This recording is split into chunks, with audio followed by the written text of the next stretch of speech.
our previous lesson, we had a look at the leaf as a plant organ, and we saw that its main function is photosynthesis.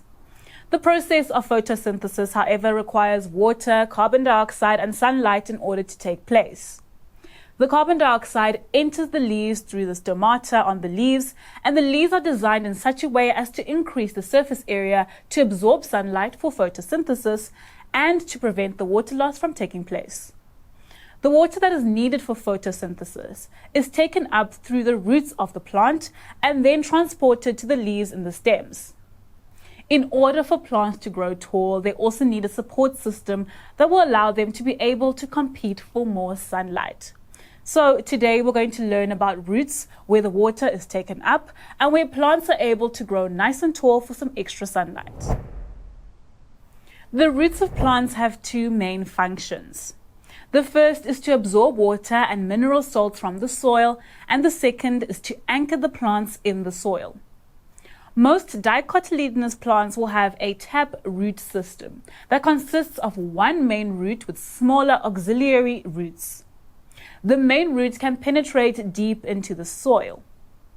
Monocotyledonous plants will have an adventitious root system. This type of root system consists of shallow branched roots in which no one main root can be distinguished. Externally, we can identify several regions in the roots of plants.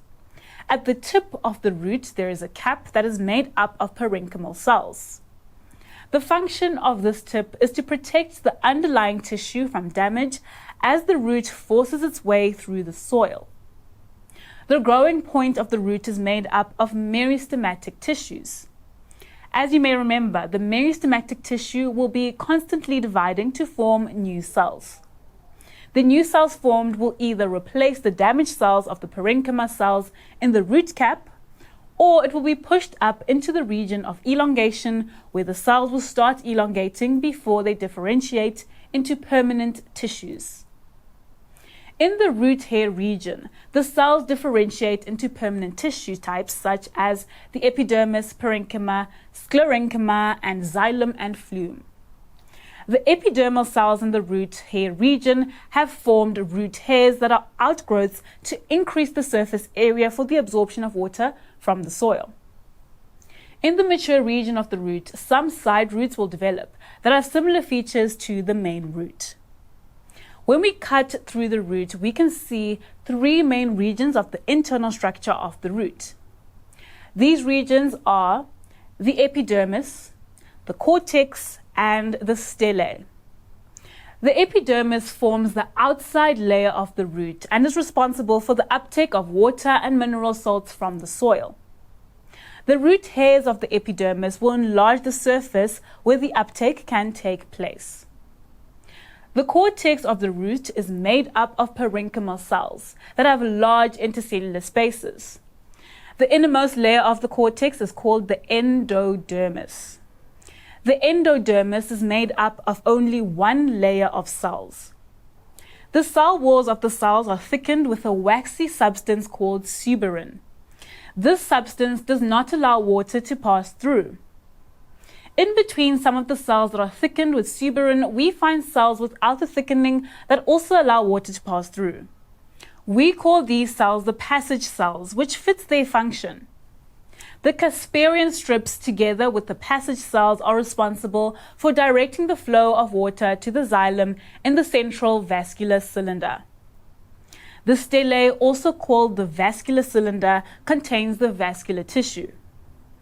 The vascular cylinder is surrounded by a layer called the pericycle that contains both parenchyma cells that store nutrients and the sclerenchyma cell that offers support to the root structures.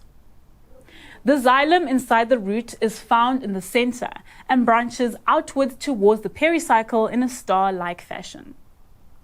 Between the arms of the star is where the phloem is situated. The xylem is responsible for the transport of water and mineral salts from the roots to the upper part of the plant, and the phloem transports manufactured food throughout the plant. Between the xylem and the phloem, there's a layer of cells that are meristematic cells called the vascular cambium. The cells in the cambium are constantly dividing to form new xylem and phloem as the root thickens. So today we learned all about the interesting structure of the root. We looked at the external structures making the root and the star-shaped internal structure. Make sure that you're able to identify the different parts of the root and their different functions before we move on to the next plant organ. Thank you guys for watching and see you next time.